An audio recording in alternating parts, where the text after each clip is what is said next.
Okay, hi. So this week's reading I thought was much more, in a way, much more rapid paced because of how the viewpoint shifted more often and at a faster rate than it had been.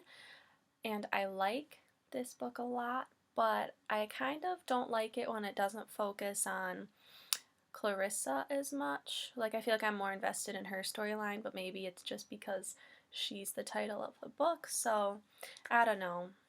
But I've been noticing a lot more things, which I can talk about more in class, but just a couple are the descriptions of Mrs. Dalloway as cold and hard, um, which I think is linked to her maskness, and then there's just so much parallelism, which goes along with repetition, which I brought up last week. So, the quote I chose is on page 70 and going on to 71. And that is being young, Peter Walsh thought as he passed them. To be having an awful scene, the poor girl looked absolutely desperate, in the middle of the morning. But what was it about, he wondered? What had the young man in the overcoat been saying to her to make her look like that? What awful fix had they got themselves into, both to look so desperate as that on a fine summer morning?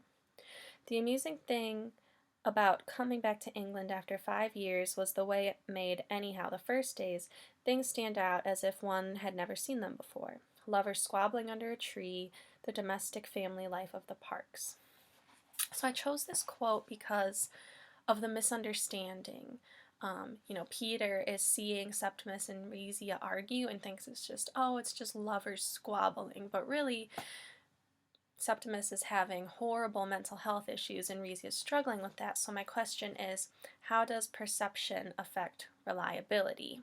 And to clarify, it's, after things like this of him observing someone else, but we know that how that person feels, does that mean we can't trust Peter if it's coming from his voice?